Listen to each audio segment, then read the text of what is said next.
Good morning, everyone. Today we're going to be working on IXL assignment XHF, volume of cubes and rectangular prisms.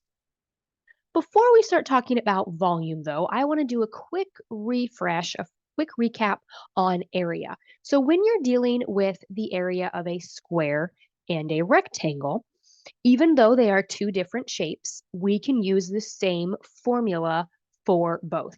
So we can find the area of a rectangle or a square by multiplying the length times the width. Now, as we move into volume, we're going from 2D shapes with area into volume, which is a three-dimensional shape.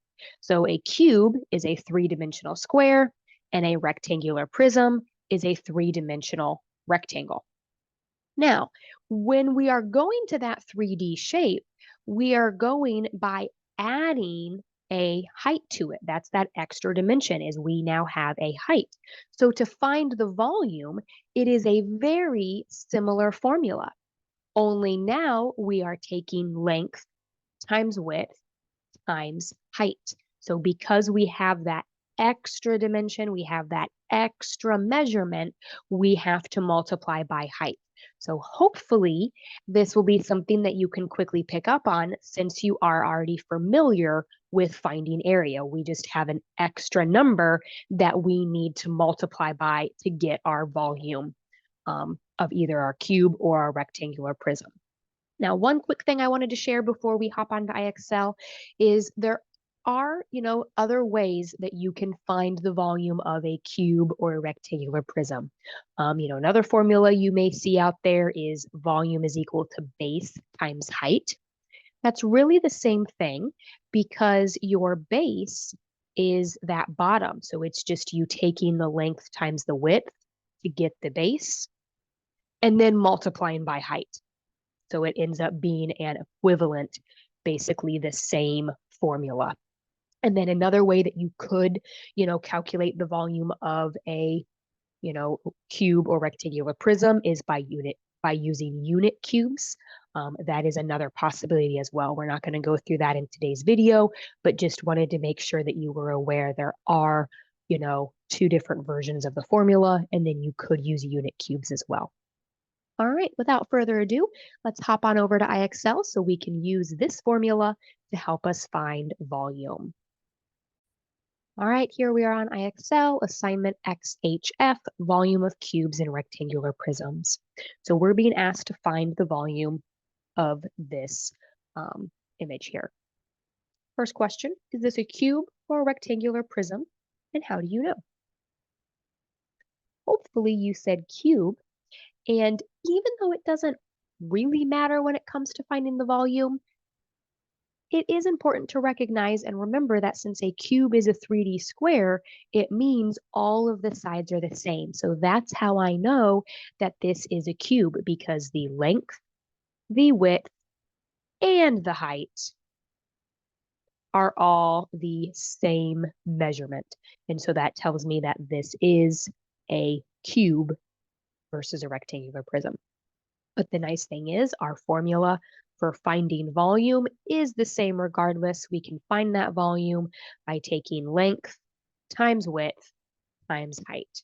So the volume can be found by taking the length, which is 1 9/10, multiplied by the width, which is also 1 9/10, and then multiplied by the height, which is also 1 9/10. And now we just need to simplify. And the only operation we have here is multiplication. It's multiplication all the way across. So we can just do that all at once.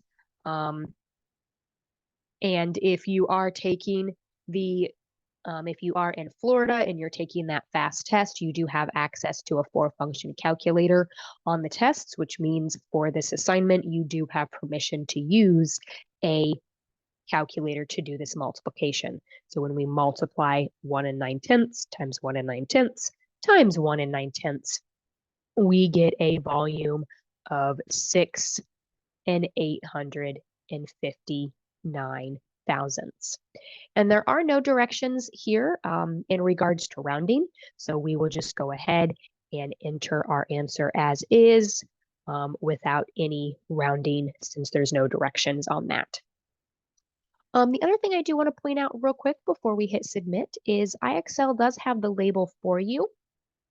You can either write your label in words like this, cubic feet, or you can write it in exponent form.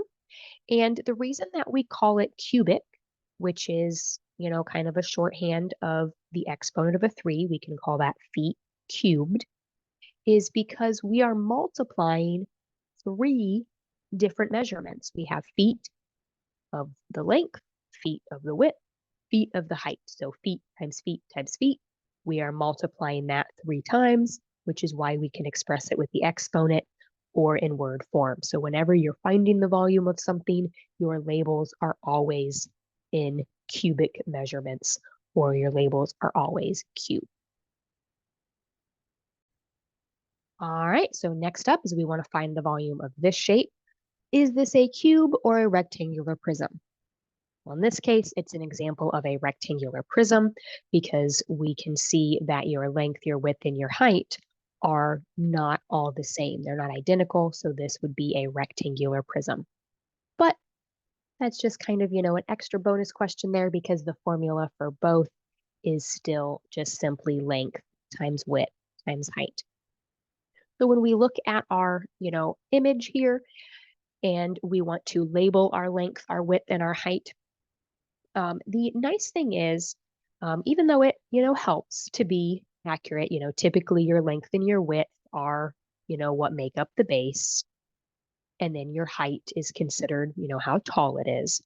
Because we're doing multiplication all the way across, because we're doing the same operation, if you accidentally mix up, your length and your width or your length and your height, it won't, hurt your answer at all because it's the same operation throughout. You're still multiplying those numbers. And we know from our properties of multiplication that if you have only multiplication, you can multiply the numbers in any order and still get the same product, still get the same answer. So when we substitute these values into our formula, that's another way of saying we're plugging these numbers in. Volume is equal to our length of 2 times our width of 2 times our height of 3. And if we just kind of, do this a couple ways to prove that point that we can multiply in any order, if we take 2 times 2 times 3, we get 12. If we took 2 times 3 times 2, we'd get 12. And if we even did it backwards and did 3 times 2 times 2, we would get 12.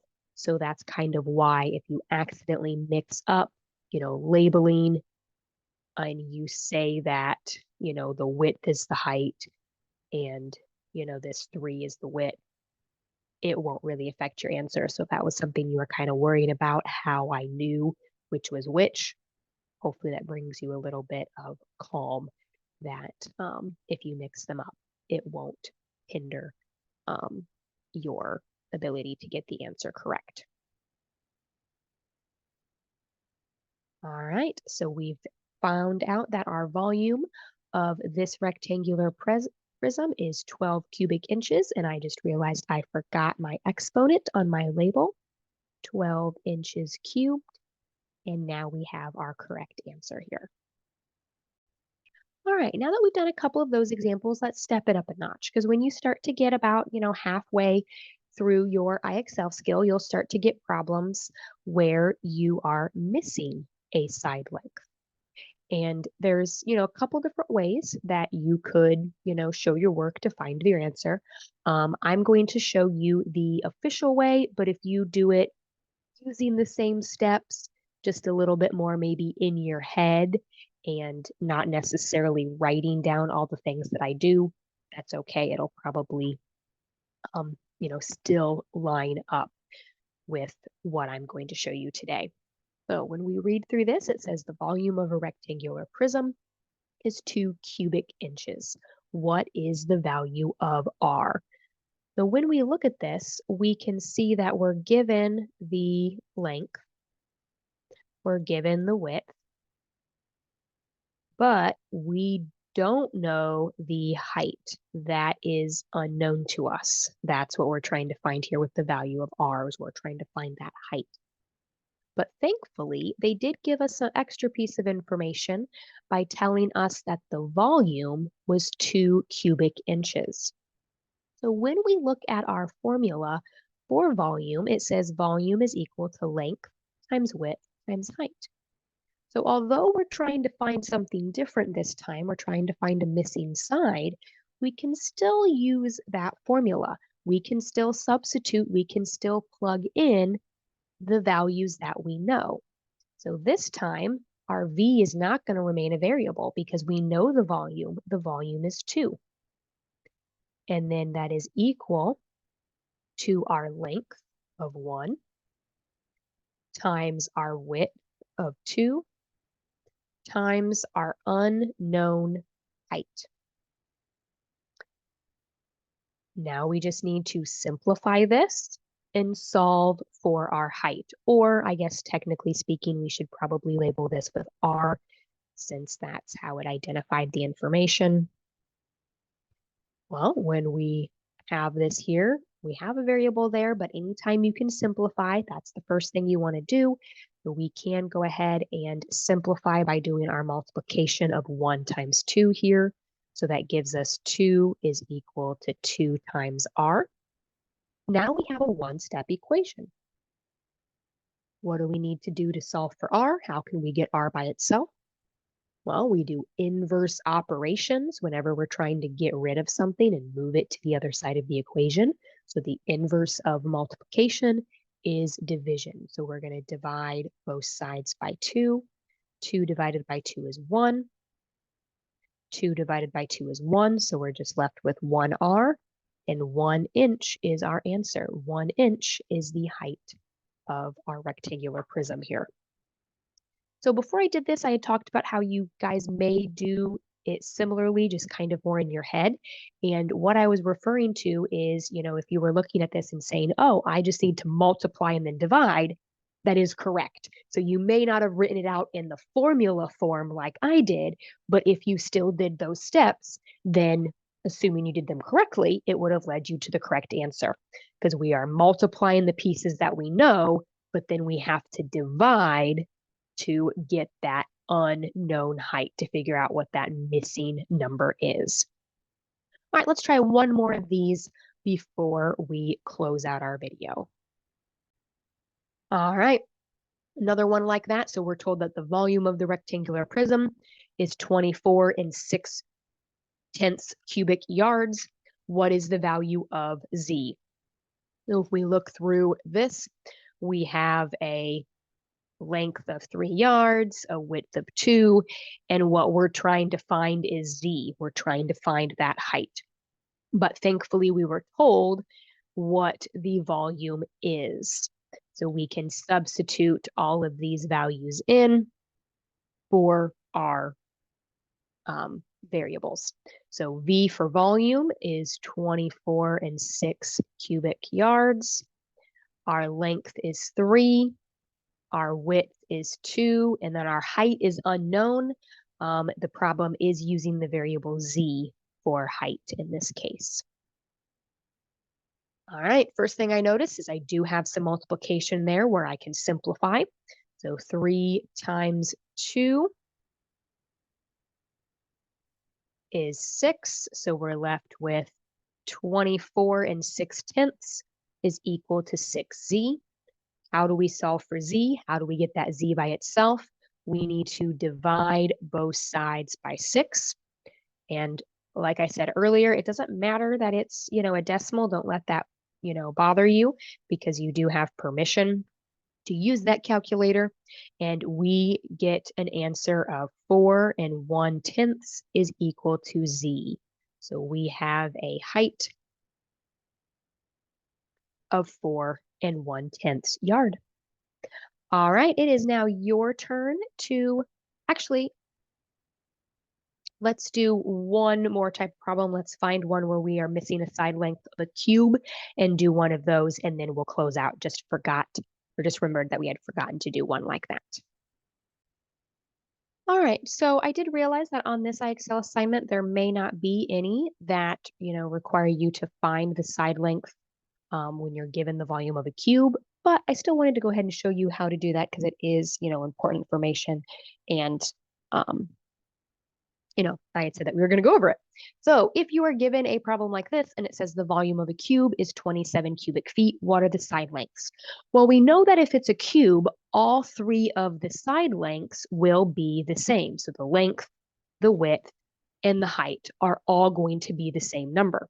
So that means we need to find the same number that we can multiply 3 times to get a volume of 27 cubic feet. So if it was a multiple choice question, you could, test out those 4 answers and get it to work. But if it's not multiple choice, there may be a little bit of, trial and error. So let's just say maybe the side length is 2. So if we took 2 times 2 times 2, we'd get 8. Too low. All right, let's try 4s. So if we took 4 times 4 times 4, whoa, that is way too high. That's 64. So let's meet in the middle. Let's try 3. What about 3 times 3 times 3? That gives us the answer we wanted of 27. Now, there is a, more official way that you can do this that you'll learn in future years, but especially if you ever got a question where it was multiple choice, then just, know that because it's a cube and all 3 sides are the same, you would just multiply that side by itself 3 times to see if you get that answer of a volume. Alrighty, guys. So hopefully this, video helped out on not only finding the volume of cubes and rectangular prisms, but also using that formula to find missing side lengths.